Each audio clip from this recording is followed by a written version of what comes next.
My phone buzzed under the starched white tablecloth, a sharp, angry vibration against my leg. It felt less like a notification and more like a snake's warning. The message from my 17-year-old daughter Emma lit up the screen and burned itself into my retinas. Turn on the camera, it's about to happen. My hand, reaching for my wine glass, began to shake so violently I had to grip the stem with both hands to steady it. I took a sip of the acidic, too warm Chardonnay and forced myself to breathe. In, out, in, out. I scanned the dining room. It was a perfect portrait of familial bliss, a masterpiece of domestic falsehood. My husband, Mark, was at the head of the table, laughing at something his brother Tom was saying. His laugh, which I used to love, now sounded hollow and performative. His sister, my tormentor, Lydia, sat to his right, playing the perfect hostess in my own home, her smile as bright and brittle as cheap glass. Her husband, Paul, sat opposite her, quiet and observant as always, nursing a single glass of scotch. The rest of the family, Mark's other brother Joe, his wife Amy, his elderly parents, were all here, all smiling, all clinking glasses, all utterly oblivious, and all in one way or another, convinced I was losing my mind. Mark's phone was on the sideboard, exactly where Emma had placed it hours earlier, ostensibly to charge. "It's a better angle here, Dad. You'll get more bars," she'd said, a model of teenage helpfulness. From that precise spot, its lens could capture the entire dining room, the hallway, and a front door where my coat hung.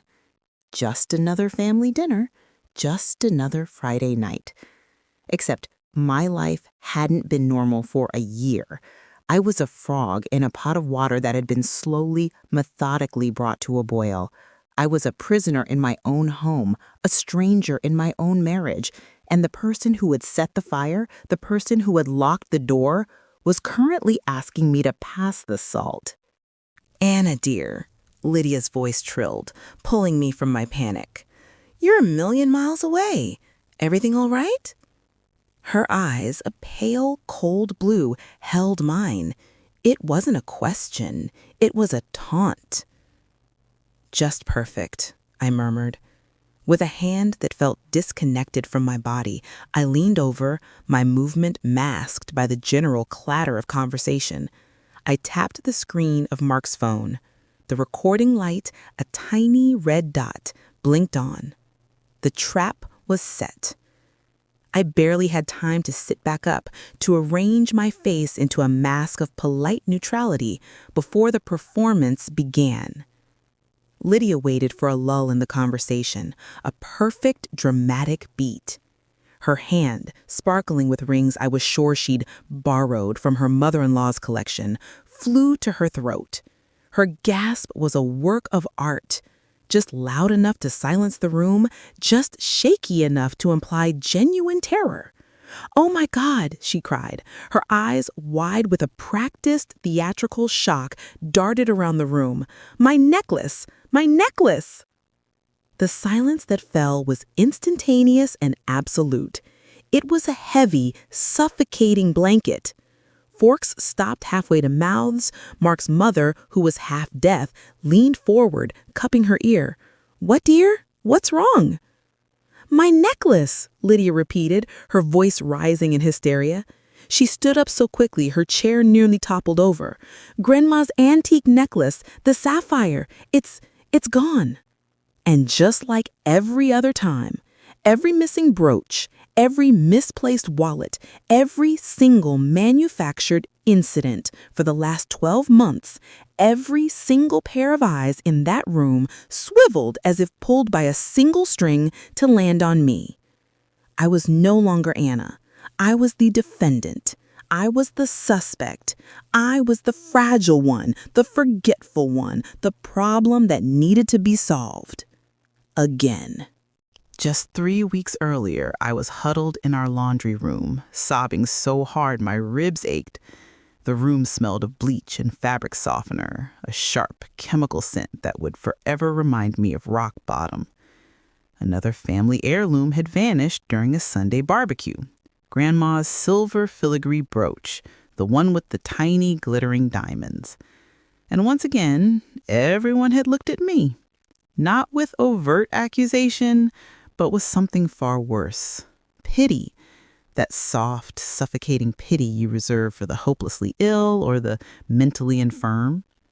When the last guest had left, Mark found me by the washing machine, my face buried in a pile of clean towels. "Anna, we need to talk about this," he'd said, his voice strained with that weary, forced patience I had come to despise. I didn't take it," I whispered, my voice raw. "I don't know where it is. I was in the kitchen the whole time." "No one is accusing you, honey," he said. And that was the lie that broke me. He ran a hand through his hair, the same way he did when a business deal was going south. "But, Anna, it's the third thing this month. The bracelet, Dad's cufflinks, and now the brooch. They were all in the safe, and you're the only one who keeps forgetting to lock it." "I didn't forget," I shrieked, the sound animalistic in the small tiled room. "I locked it. I checked it twice. Someone else must have the combination." "That's impossible. Only you, me, and Lydia have the combination. And Lydia was at the grocery store all afternoon. She even brought back the receipt for the ice." Of course she did. Lydia always had receipts. She always had an alibi. "Mark," I begged, standing up, grabbing the front of his shirt. "Please, look at me. You know me. We have been married for 20 years. I am not a thief. I am not losing my mind. She is doing this. I am telling you, she is setting me up." He just stood there. He didn't pull me close. He didn't defend me. He just gently pried my fingers from his shirt and looked at me with that same terrible, heartbreaking pity. "Anna," he said, his voice quiet, "you've been under so much stress. You're not yourself. You're forgetting things. You sound paranoid." Paranoid. That was the word, the nail in my coffin. His silence was a judgment. His lack of faith was an execution. In that moment, something vital and irreplaceable inside me, the part that had held on to the us of our marriage, simply shattered and died. I felt so small, so worthless, so utterly, terrifyingly alone. "Mom!" Emma's voice cut through the fog. She was standing in the doorway, her thin arms crossed, her face a mask of teenage fury. She had Mark's height, but my eyes. And right now, those eyes were sharp as glass. "Dad, go. Just go check on Grandpa or something." Mark, to my shock, just nodded, looking relieved to be dismissed. He couldn't even meet his daughter's eyes as he shuffled out. The second he was gone, Emma was there, wrapping her arms around me, holding me up as my legs gave way. She was 17, all angles and attitude, and in that moment, she was the only thing holding me together. "You're not crazy, Mom," she whispered fiercely into my hair, her voice vibrating with a certainty that no one else had shown me. "You know you're not crazy, and I know you're not, which means Aunt Lydia is a psycho bitch, and we're gonna prove it." For the first time in a year, a tiny flickering ember of hope ignited in the cold, dark pit of my stomach. Someone believed me. The campaign against me had been a masterclass in psychological warfare. It started so subtly, like poison dripped into a well, that I was the only one who seemed to be getting sick. It began with little things, designed to make me look careless, then forgetful, then incompetent. A birthday card for Mark's nephew, a card I distinctly remembered buying, the one with the skateboarding dog, vanished from my purse. I arrived at the party empty-handed, looking like a thoughtless, scattered idiot. "Oh, honey, don't worry," Lydia had chirped, pulling a perfectly wrapped gift from her own bag. "I knew you'd be overwhelmed, so I brought an extra one. It's from both of us." The us hung in the air, a subtle realignment of loyalty. Then I forgot to pay the electric bill. The power was cut off for 3 hours on a Tuesday afternoon. Mark was furious. I knew I had scheduled the payment. I had a reminder in my phone. But when I checked, the reminder was gone, and the bill was marked overdue. Mark, frustrated, turned the finances over to Paul, Lydia's accountant husband. "Just until you're feeling less stressed, honey. Paul and Lydia offered to help. Isn't that nice of them?" My personal credit card was accidentally declined at the grocery store. It was humiliating. When I called the bank, they said a secondary account holder had reported the card stolen.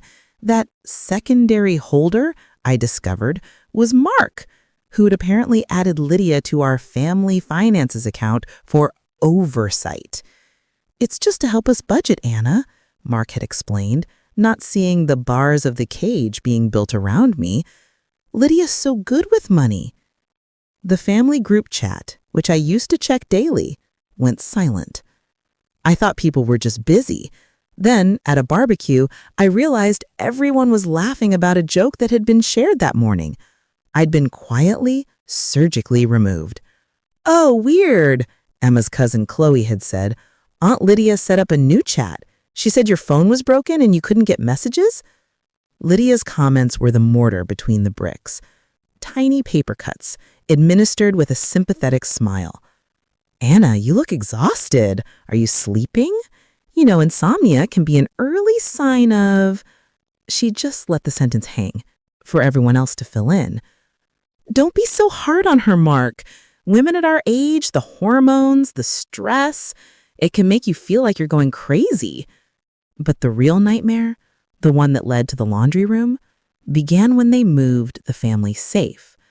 It had been in our study for 10 years, but after I forgot to lock it, I didn't. Lydia insisted it be moved to her house for security. "Paul has a better alarm system, Anna. You understand," Mark had said, avoiding my eyes. "And, well, it's just better this way, until you're feeling more like yourself." He was handing over my grandmother's jewelry, my mother's pearls, our financial documents, to the very woman who was destroying me. And he was doing it with a kind, sad smile, as if he were the one making a sacrifice. The very next week, Grandma's gold bracelet went missing from the safe at Lydia's house. And somehow, it was still my fault. "She must have taken it before we moved the safe," I heard Lydia whispering to Mark's mother. "Poor thing. She's probably hawking it for, well, who knows what. Maybe she has a problem?" The brunch conversation still echoes in my nightmares. It was the moment I realized this wasn't just about making me look bad. This was about erasing me completely. We were at Les Jardins, that absurdly expensive downtown place Lydia loved, where the portions are tiny and the judgment is heavy. The mimosas were flowing. Everyone was pretending to be happy. Lydia waited until the food arrived, then put down her fork with a delicate, concerned sigh. "Has anyone else noticed, well, how different Anna has been lately?" she asked the table at large. The question hit like a physical blow. The clinking of silverware stopped. I felt the heat rise up my neck. "Different how, Lydia?" I managed, my voice a dry croak. Lydia reached across the table and patted my hand, her touch cold as a reptile's. "Oh, honey, it's nothing to be embarrassed about. Genuinely, it's medical." She turned to Mark. "You know, my friend's mother-in-law, she started just like this, forgetting keys, burning dinners. She even accused her own sister from stealing from her. Sound familiar?" She let the accusation hang, glittering in the air like a guillotine. "It turns out," Lydia continued, her voice dropping to a somber, serious tone, "it was early onset dementia. Aggressive, too. They waited too long and it was a tragedy. She's in a home now, doesn't even recognize her own children. The table erupted in nervous, polite laughter, the kind that dies in your throat. Everyone except Emma. Emma, sitting next to me, gripped her fork so tightly her knuckles were white. She looked like she wanted to stab someone. I put a hand on her knee. A silent don't. I forced a left too. A brittle, awful sound. My God, Lydia, I'm just tired. I don't have dementia. But how would you know? That's the scary part, isn't it? The person with it is always the last to know. Mark, honey, maybe it's time you know, had her tested for everyone's peace of mind, especially for Emma's. She'd weaponized my own daughter against me. That night, Mark brought it up, just as I knew he would. We were in bed, the space between us a cold, empty canyon. "Maybe it wouldn't hurt, Anna," he said, staring at the ceiling, "just to see someone, a specialist, to rule things out. Lydia's just worried. We're all just worried." I turned my back to him, pulling the covers tight around me. I stared into the darkness and felt, for the first time, a true, profound, and terrifying hatred for her sister, and a cold, sharp contempt for my own husband.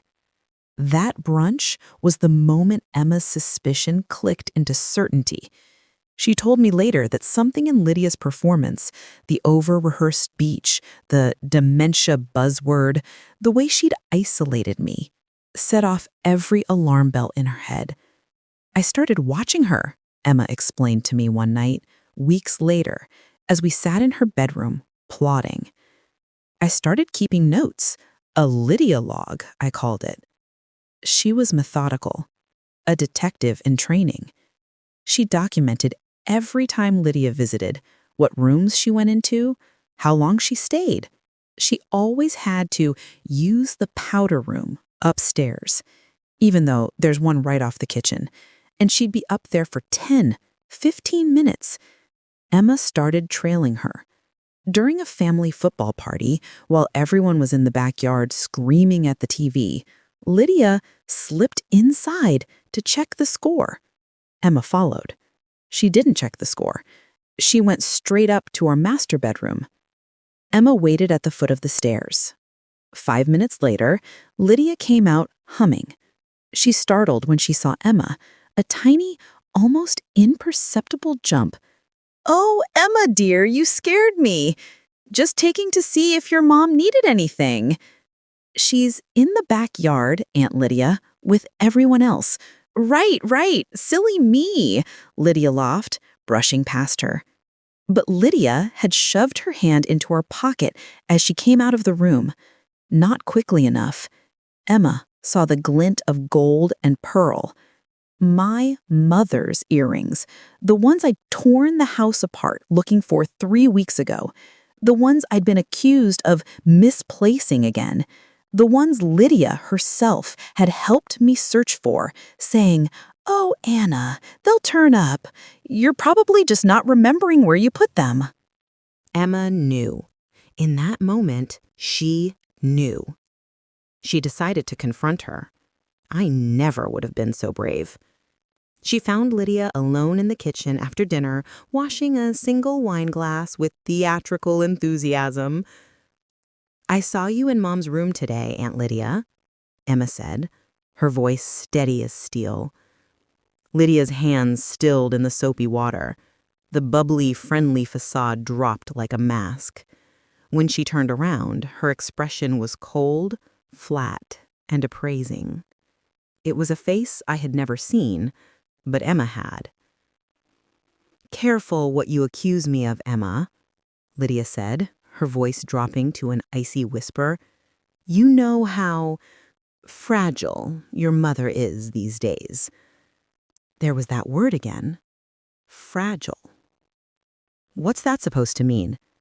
Emma said, sick to her stomach. "It means," Lydia said, drawing her hands, slowly, deliberately, that your mother needs help, real professional help.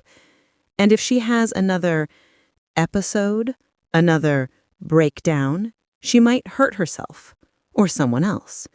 A judge might have to step in. It would be a terrible thing for her, for you, but perhaps necessary. For her own good, of course. The threat was no longer veiled. It was a promise. Have your mother declared incompetent, or I will. As Lydia turned to leave, smug and victorious, her phone slipped from her hand. It hit the tile floor, and the screen lit up. Emma, bending to retrieve it, saw the open text message on the screen. It wasn't a photo of the safe. It was worse.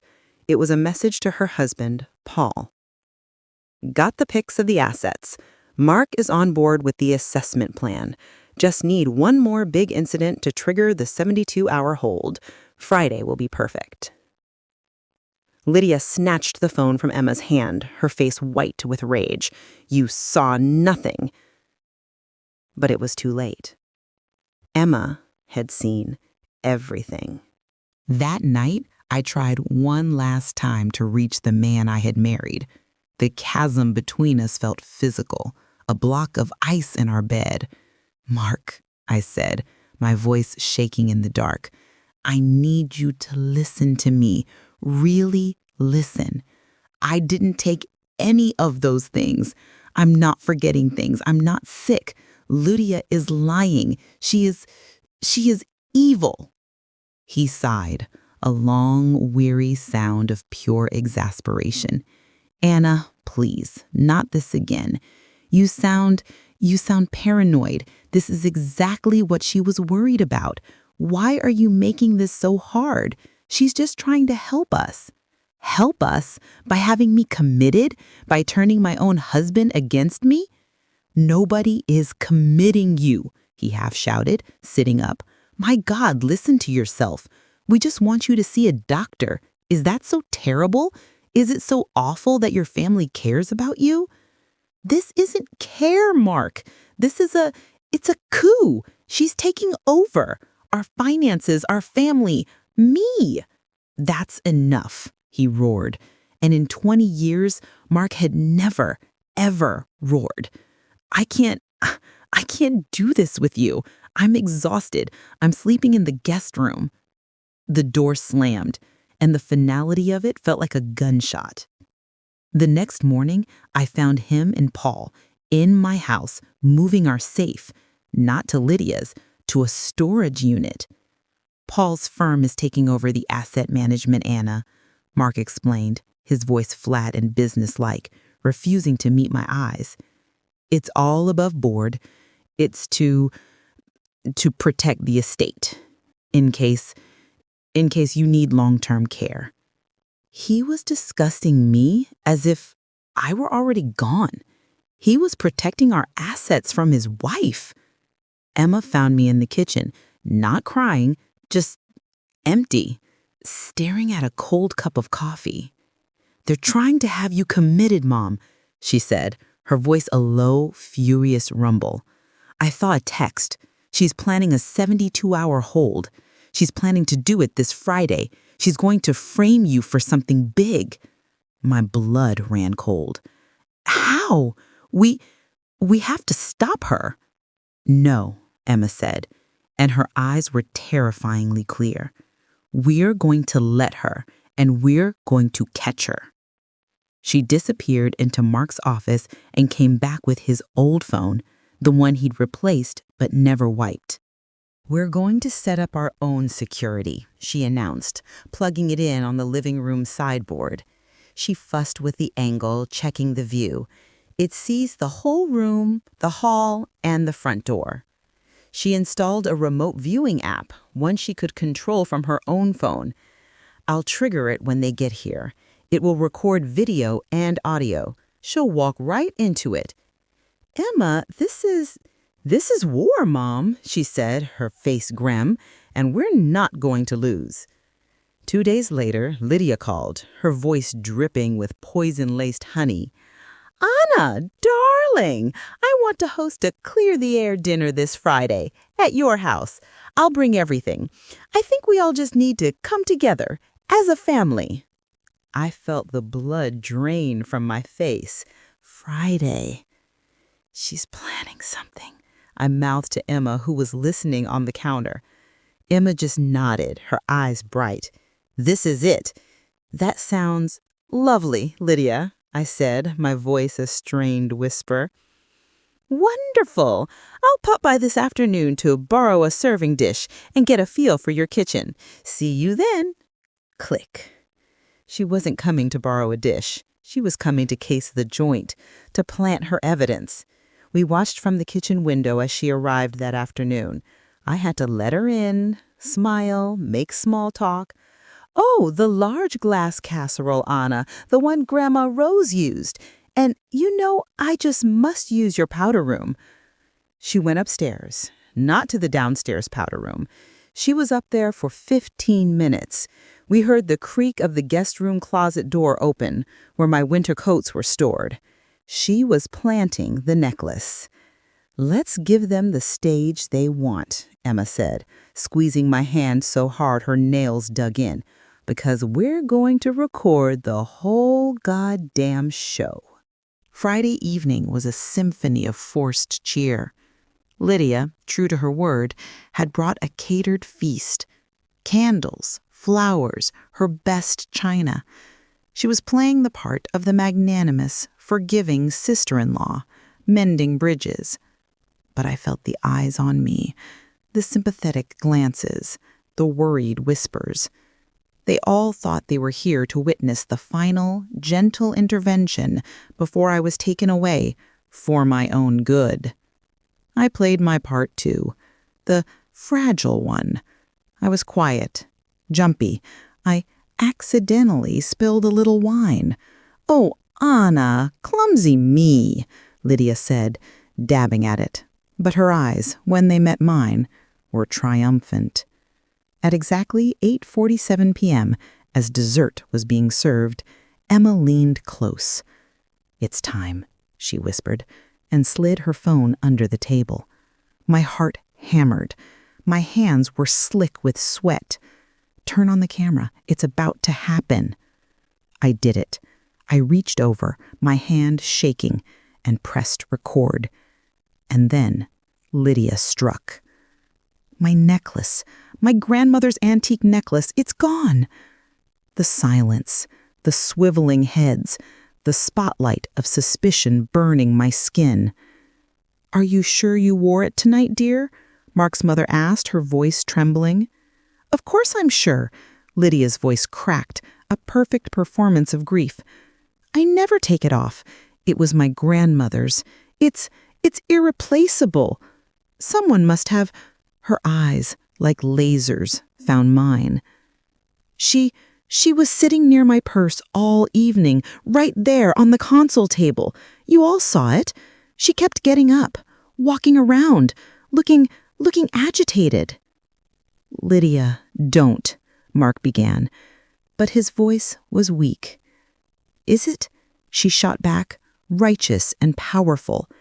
How many more heirlooms have to vanish before we face the truth? She needs help. Mark, professional help, before this gets worse. The air was so thick with their certainty, I felt like I was drowning. For a terrifying second, I almost believed them. What if I am crazy? What if I did take it and I just don't remember? Search her coat, Lydia demanded, her voice dropping to a somber, sorrowful tone, as if the idea pained her. She pointed to my coat hanging by the front door. I hate to say it, but I'll bet you'll find it there. I bet if you look, you'll find lots of missing things. Mark looked at me, his eyes pleading. Anna, just tell us. It's okay. We can get you help. He had already convicted me. Go ahead, I whispered, the words tearing my throat. Please, search it. Just get this over with. Everyone held their breath. The only sound was the scraping of Mark's chair as he stood up. He walked to my coat like a man walking to his own execution. He looked back at me one last time, his face a ruin of confusion and betrayal. His face crumbled into a mask of pure horror as his hand went into the pocket and then slowly came back out. Dangling from his fingers, glinting in the candlelight, was Lydia's sapphire necklace. The silence that followed was a living thing. It was a vacuum, sucking all the air, all the hope, all the life from the room. Mark stared at the necklace in his palm as if it were a scorpion. "How?" he whispered, backing away from me, his eyes wide with a new terrible fear. "Anna, how could you?" The room spun. I didn't put it there. I know I didn't. But seeing it in his hand. "She didn't mean to." Lydia rushed in, her voice thick with that foul, fake compassion. "She's sick, Mark. Can't you see? She's sick. She needs help, not punishment. This proves it. We need to make the call. We need to get her the help she needs. Tonight." "The 72-hour hold," I heard Paul murmur to Tom, his voice grave. Emma was crying. Real, racking sobs, playing her part so perfectly it broke my heart. I stood up, my legs feeling like they were moving through wet concrete. Every eye was on me. Pity, fear, disgust. "I didn't put that there," I said, and I was shocked to hear my own voice, quiet but clear as a bell. "I swear on my daughter's life, I did not put that necklace there." "Oh, Anna," Lydia sighed, shaking her head sadly. "Denial is the first symptom." Without another word, I turned and walked into the kitchen. Emma was right behind me, her face pale but her eyes blazing. "Now," I whispered. "Now," she said. We didn't go back to the dining room.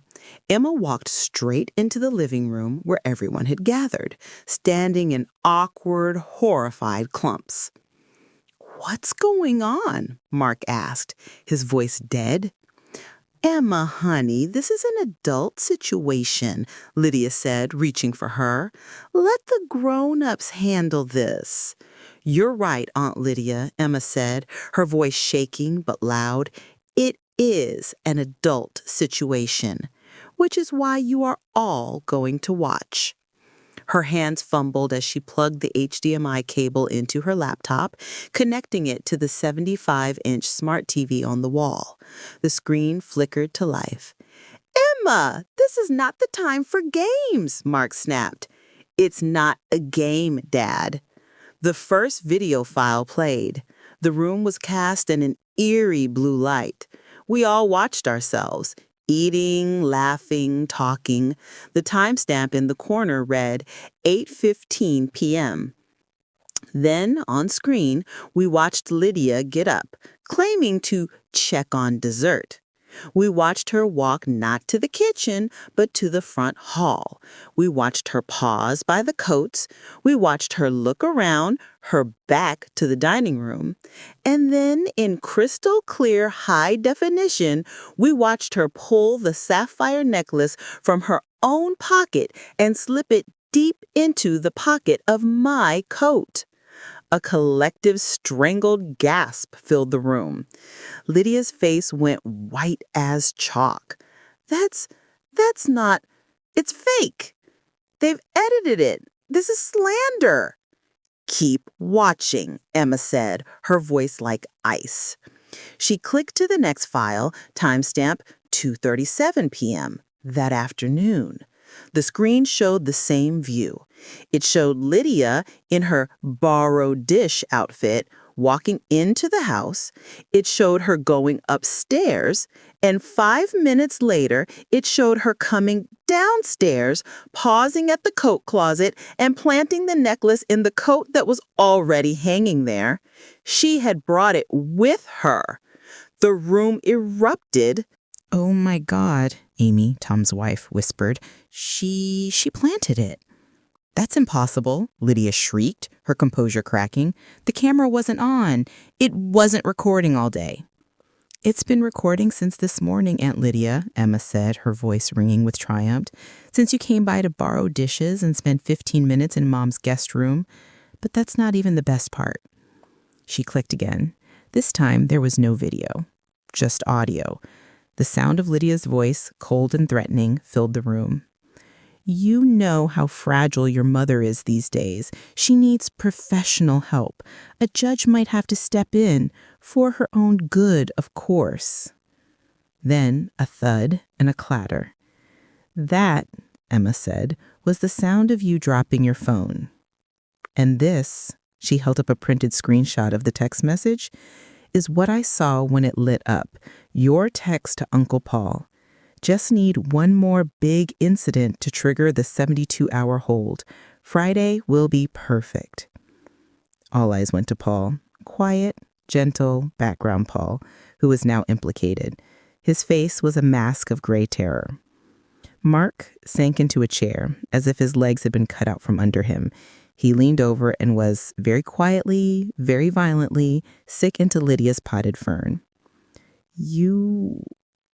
I trusted you, his mother whispered, her ancient face a mask of horror. You're a monster. Lydia, cornered and exposed, did the only thing she could. She lunged for the laptop. But I was faster. I stepped in front of it. I had seen enough. I walked out of that house, away from the screaming and the accusations and the stench of my husband's vomit. I walked onto the front porch and took my first clean breath of air in a year. The cool night air hit my face, and it felt like freedom. My hands were still shaking, but it wasn't from fear. It was from rage. It was from relief. It was from the tectonic shifting of my entire life. Emma followed me out, wrapping her arms around my waist from behind, resting her chin on my shoulder. You're not crazy, and you never were. You are the sanest person I know. Through the living room window, it was chaos. A painting by Hieronymus Bosch. Mark's brothers, Tom and Joe, were yelling at Paul, who was backed against a wall, stammering. Lydia was screaming at Mark, who was still on his knees weeping. How long? I asked Emma, my voice quiet. How long what? How long have you been planning this? How long did you know? Since the brunch, she said, her voice hard. When she said dementia, I knew. I knew she was building a case. I knew she was trying to get rid of you. Inside, Lydia was begging, pleading for the footage to be deleted. It was a joke, a test. You don't understand. Anna's sick. She is. I was just trying to prove it. Prove it? Tom roared, his face purple. By framing her? Paul grabbed Lydia's arm, his face grim. We're leaving.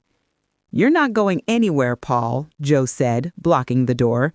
You and I are going to have a little chat about the $50,000 I loaned you for your emergency surgery last year, the one you seem to have recovered from without a single scar. Paul's blood drained from his face. The conspiracy, it turned out, was wider and deeper than I ever knew. She did this to my mom, too, Chloe, Tom's 14-year-old daughter, said, her voice small but clear. Last Christmas, Mom's diamond earring went missing. Aunt Lydia found it in the guest bathroom. Mom apologized for weeks, thought she was losing her mind. The front door burst open, and Tom and Joe spilled out onto the porch, their faces ragged with anger and shame. How long has this sickness been going on? Tom demanded, looking at me. I don't know, I said honestly. I only know what she did to me, but it seems I'm not the first, just the one she wanted to finish. She convinced me I was the one losing my mind when Mom's wedding ring disappeared, Amy said, following her husband out, tears streaming down her face. I tore my house apart. I blamed the cleaning lady. I accused Chloe. And Lydia? Lydia found it a week later in her own guest bathroom. She said I must have dropped it. Lydia had been poisoning this family for years. A little theft here, a little gaslighting there.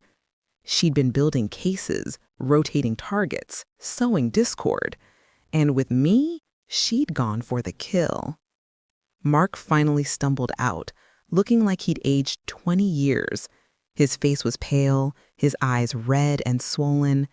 He looked at me, and his entire body seemed to shrink. "Anna," he whispered, I'm sorry." I just looked at him, the man I'd loved, the man who had stood by and watched as his sister dismantled my life. "I failed you," he choked, tears running into his mouth. I believed her, over you, over my own wife, the mother of my child. Oh God, Anna, I was ready to have me committed," I finished for him, my voice flat, devoid of all emotion.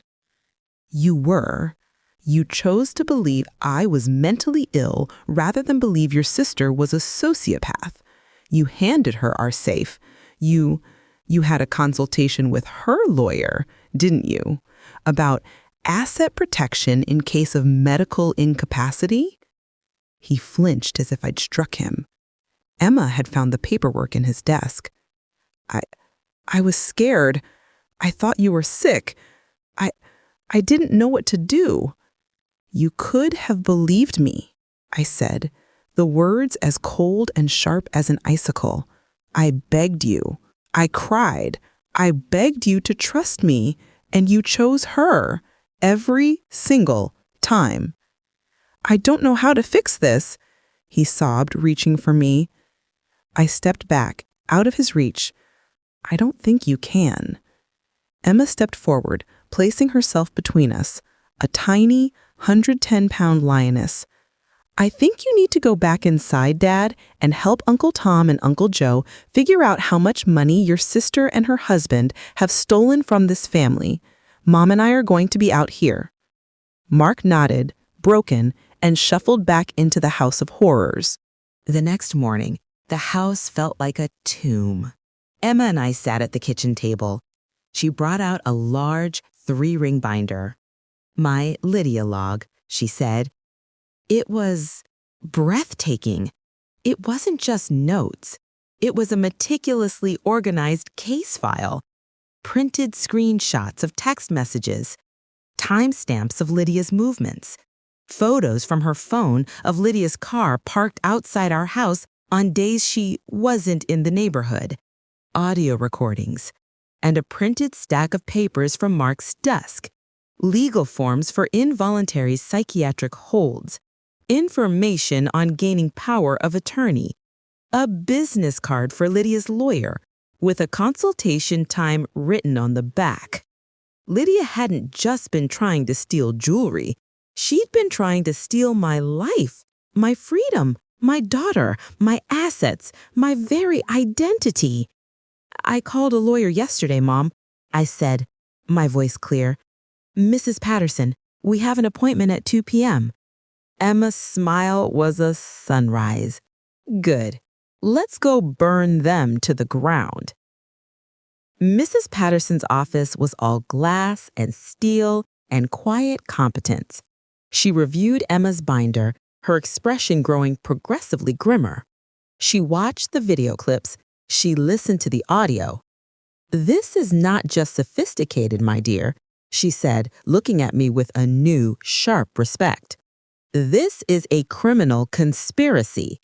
If that camera hadn't been rolling, you would have been in a psychiatric facility by Saturday morning. Your husband would have been pressured to sign over power of attorney to his sister for your own good, and you would have lost everything."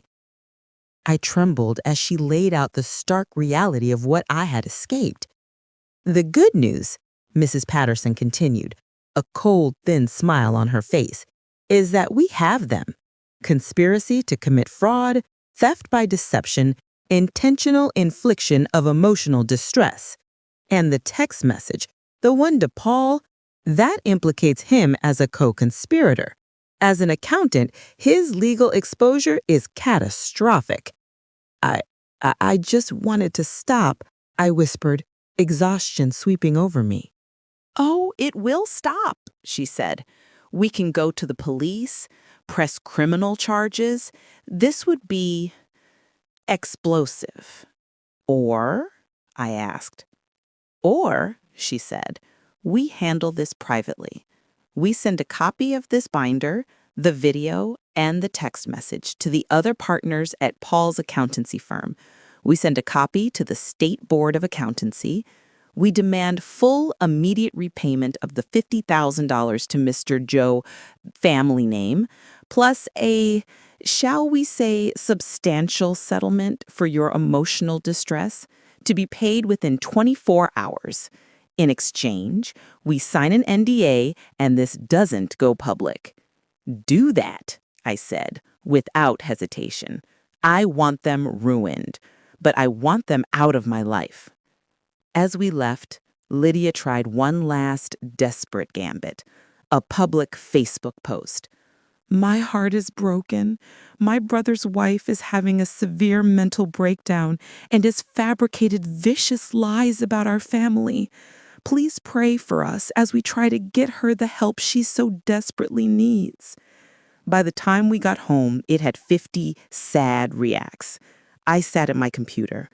I opened the family group chat, the one I'd finally been added back to. I uploaded the entire unedited video, the plant, the confession, the audio threat, and the text message. My caption was simple. Lydia, since you're so concerned with my breakdown, here is the footage from my episode last night. I will not be getting help, but I have a feeling you and Paul will be needing a very, very good lawyer.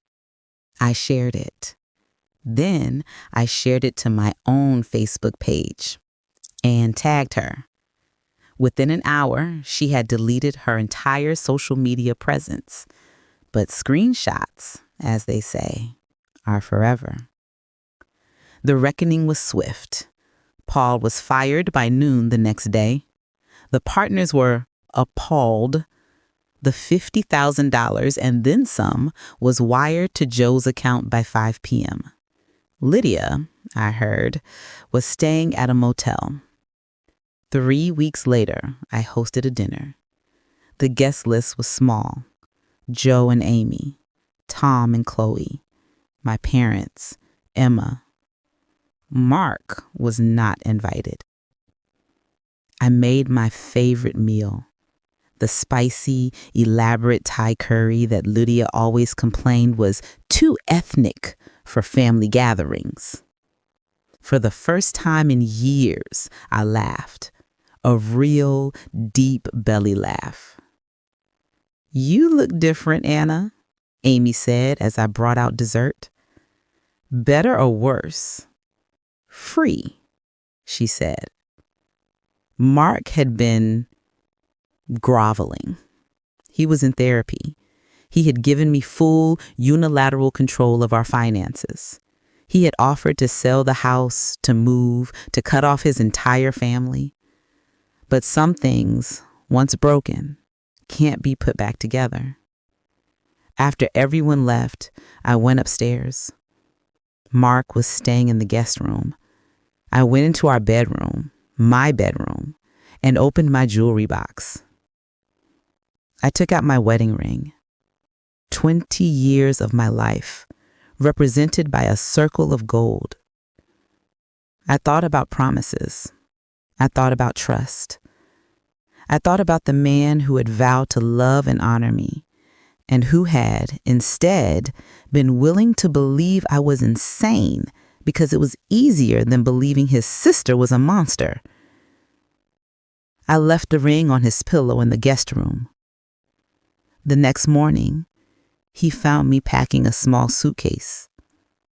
"Where are you going?" he asked, his voice thick with a sleepless night.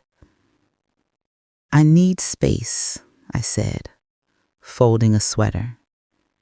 "I need time to figure out who I am when I'm not this, when I'm not fragile Anna How long? He whispered. I don't know. He sat on the edge of the bed. I love you. I've always loved you. Even when I was wrong. I was so wrong. I know, I said, and I believed he did. But love isn't enough, Mark, not when the trust is gone.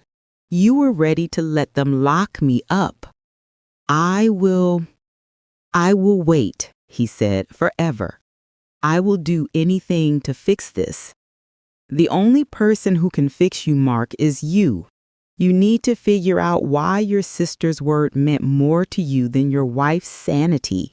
And I can't be here while you do it. I zipped the suitcase. I turned and faced him. I forgive you, but I need to heal, and I can't do that here. He nodded, a single broken movement. Emma met me at the front door. She crushed me in a hug. I'm so proud of you, Mom. I'm proud of us, I said, kissing her forehead. You're in charge. Call me every night. Duh. As I drove away from the house, I thought about Lydia's final, desperate attempt to control my story, to make me the villain, the victim, the crazy one. But they all forgot one thing. I kept the receipts. I documented the truth, and the truth set me free. My phone buzzed. A text from Emma. Are you okay?